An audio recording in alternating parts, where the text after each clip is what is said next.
Everyone কেমন আছো তোমরা সবাই? আশা করি ভালোই আছো, আমিও ভালো আছি। রোজকার মতো চলে আসলাম আর একটা সুন্দর সকালে। আজকে আমাদের নববর্ষ, তাই সবাইকে জানাই শুভ নববর্ষের প্রীতি, শুভেচ্ছা ও ভালোবাসা। বড়দের জানাই প্রণাম আর ছোটদের অনেক অনেক ভালোবাসা। ঠিক আছে, চলো তাহলে নতুন বছরটা আমরা খুব ভালো করে শুরু করি। ঠাকুরকে পুজো দিয়ে বললাম বছরটা যেন সবার ভালো কাটে, সবারই যেন নতুন পুরো বছরটাই যেন ভালো কাটে। আর কি বলবো, যা কিছু পুরনো যা কিছু আছে, যা হয়ে গেছে সব ভুলে গিয়ে চলো আমরা সবাই মিলে আবার নতুন করে জীবন শুরু করি। ঠিক আছে, আমাদের এক একটা বছর চলে যাচ্ছে, মানে বুঝতে পারছো, আমাদের আস্তে আস্তে আস্তে আস্তে আয়ুটা কমে যাচ্ছে। কিন্তু বলছে বছর বাড়ছে, আমি তো মনে করি না, আয়ুটা কমে যাচ্ছে আমাদের। তাই যাই হোক, যে কদিন বাঁচবো আমরা এরকম হাসি খুশি নিয়ে বাঁচবো। ঠিক আছে, চলো তাহলে আবার পরে আসছি। দেখো বন্ধুরা, লাঞ্চ করতে বসে পড়লাম। আজকে কি রান্না করেছি তোমাদের সাথে তো কিছু শেয়ার করিনি। আচ্ছা যাই হোক, তোমরা এরকম সাজগোজ দেখছো, ভাবছো যে কি আমি রিলস করছিলাম, তার জন্য একটু সেজেছিলাম। তা যাই হোক, আজকে কী রান্না করেছি তোমাদের তো বলেই দিয়েছি যে কোনো অকেশানে কি আমি ভালো মন্দ কিছু রান্না করি না, কেন সেটা না খেতে আমার একদম ইচ্ছে করে না। ছেলে যখন বাড়িতে থাকে তখন করি, অন্য দিন খাই ঠিক আছে, কিন্তু এইসব অকেশানে যখন ছেলে বাড়ি না থাকে না, সেই সব খাবার আর খেতে ইচ্ছে করে না। তার জন্য আজকে কী রান্না করেছি, যেটা ছেলে ভালো না খায় সেটাই রান্না করেছি। চলো দেখবে কী রান্না করলাম। ভাত বেড়ে নিয়েছি আর আমার ভাত বেড়ে নিয়েছি, আর এই যে আছে একদম কিচ্ছু সেভাবে রান্না করিনি। এই যে রান্না করেছি ডিম, এখানে কালকের এঁচোড় আছে, আর এটা হচ্ছে কালকের ডাল, দুটোই হচ্ছে কালকের। আর আজকে রান্না করেছি শুধু ডিম। ছেলে ডিম ভালো খায় না, এর জন্য ওর বাবা বলেছিল যে বাজারে যাবে, ঠিক আছে মাংস না হোক মাছ নিয়ে আসবে, কিন্তু আমি বলেছি না, আজকে কোনোটাই খাবো না, শুধু ডিমই রান্না করব। এর জন্যই আজকে এরকম রান্না করা। কেন না বলো তো, খুব খারাপ লাগে কোনো অকেশানে, মানে ভালো মন্দ খেতে না ঠিক মন চায় না, কিন্তু খেতে তো হয়, সময় বুঝে সবসময়ই তো খেতে তো হবেই। ছেলে বলে কেন খাবে না তোমরা, আমি তো খাচ্ছি, কিন্তু হলেও এই দিন বাদ দিয়ে তাও ঠিক আছে, দেখা যাক পরে কি করি। ঠিক আছে, তাহলে চলো খেয়ে দিয়ে নিই। আমার হাজবেন্ড এখনো এসে পৌঁছাতে পারলো না। আমাদের খাওয়া দাওয়া হয়ে গেছে, তারপরে বোনের অবশ্য আসার কথা ছিল, ওকে বলেছিলাম সকালে আসবে, যে আসবি এখানে খাওয়া দাওয়া করবি, কিন্তু না, ওর ছেলে এসেছে, তো ছেলে কালকে এসেছে, ওর ছেলে আজকে দুপুরে বেরিয়ে গেল, এর জন্য ও বললো মাঝে খেয়ে দিস তারপরে আসবো, পরে আসবো আমিও খেয়ে দিই, তারপরে তো 3টে 3:30টায় বেরোয়। তো যাই হোক, ওর ছেলে আজকে একটু তাড়াতাড়ি বেরিয়েছে, তাই এখন বসে বসে আমরা খেলাম হচ্ছে তরমুজ, দুজনে মিলে বসে নিজে তরমুজ খেয়েছে দানা করে।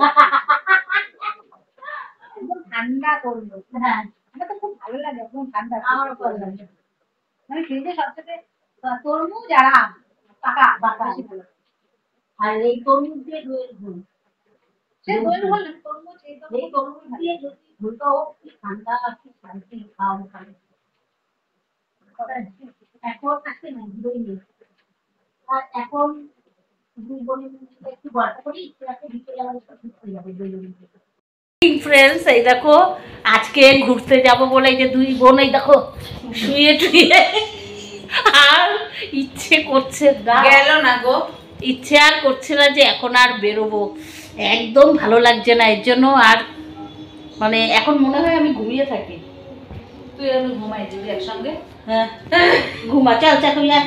তো যাই চা গরমে এখন তো যাই চা করছে, তো ওই গরমে যাবো। তো খাবি না, মুই খাবি না, এখানে খাবো বাদাম ভাজবো না, ভাজ। আয়, আমার হাজবেন্ড চা করছে, চা না কফি করছে, চলে আয়। এই তো ঝপঝপ করে, ও ভাজার মনে হচ্ছে গন্ধ বেরিয়েছে। কি গো, কিসের গন্ধ বেরিয়েছে? কফির। এই যে আমার হাজবেন্ড কফি করছে, শাড়িকে খাওয়াবে, বউকে খাওয়াবে। এখন আমি একটু বাদাম ভেজে নিই, তারপরে না না এই কফি দিয়ে না,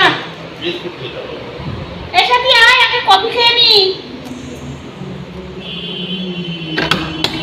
এই কফি খেয়ে নি তারপরে কবে যাবে দিয়ে খাও না।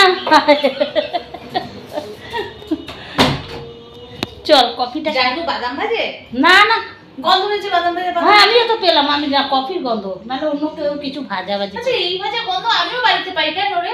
জানি না। এই গন্ধটা রাত্রিবেলা আমিও বাড়িতে পাই। অনেক রাতে? অনেক তো, হ্যাঁ 10:30, 11টা, 11:30, 12টা। তাই? 12:30 আমি কি গো তুমি কি ভাজো এরকম গন্ধ?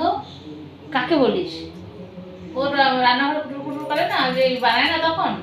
ও আচ্ছা। জায়গা তাহলে তুমি কি কোনো কিছু ভাজো নাকি বলে কই না, আমি তো দেখো তো বাদাম ভাজা আমিও তো বাদাম ভাজা ভাজা গন্ধ পাচ্ছি। আমিও তো ঘরে দরজা খুলে তাই পেলাম। ইস আমার ঘরের কি অবস্থা, জামা প্যান্টের ঢেপি। আয় আয়, পরে আর পাবি না। ওই ঘরে যাবো? হ্যাঁ রে সাথে, এই ঘরে খুললেই না ভাজার গন্ধ বেরোচ্ছে।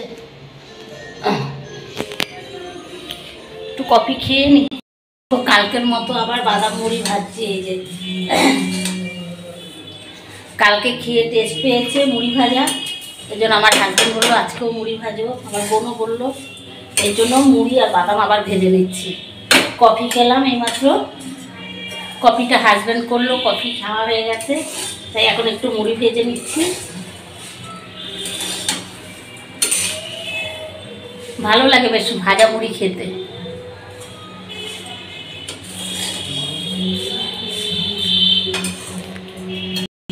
বৈশাখে কত সুন্দর দোকান টোকান সাজিয়েছে, এই যে আমাদের এখানে দেখা যাচ্ছে দোকান সাজিয়েছে সব, কি ভাল লাগছে দেখতে।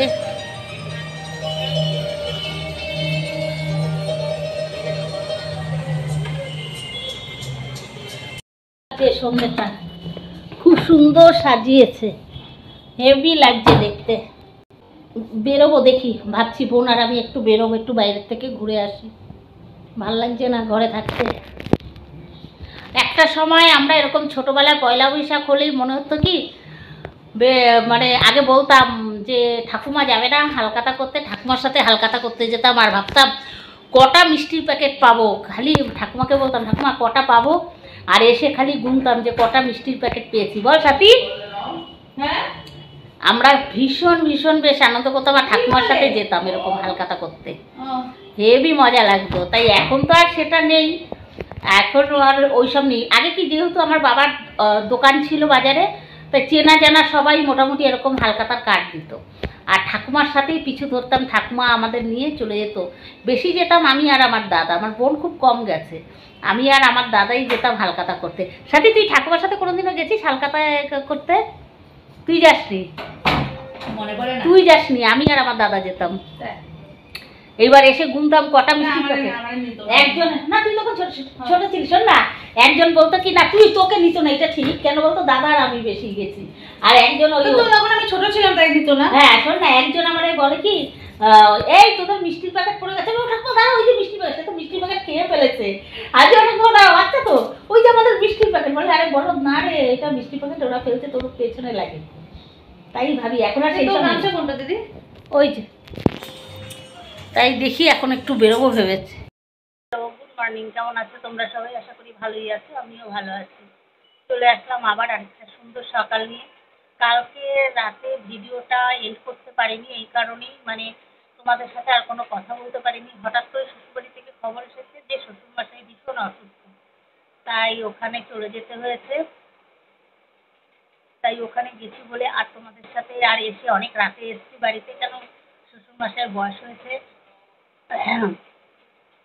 তাই হঠাৎ করেই মানে এমনিতেই অসুস্থ, তা যাই হোক ওখান থেকে আস্তে আস্তে অনেক রাত হয়েছে, তার জন্য আর ভিডিও এন্ড করতে পারিনি আর তোমাদের সাথে কথা বলতে পারিনি। এখন একটু সকালবেলা আমার হাজবেন্ড গিয়ে দেখে এসছে, এখন একটু ভালো আছে। তা যাই হোক, এই যে চায়ের কাপটা হাতে নিয়েই চলে আসলাম তোমাদের সামনে। অলরেডি রান্না বসিয়ে দিয়েছি, দেখি কি রান্না করি, ঠিক আছে? তাহলে চলো আজকে ভিডিওটা এখানেই এন্ড করছি। তোমরা সবাই ভালো থেকো, সুস্থ থেকো, সাবধানে থেকো, টাটা।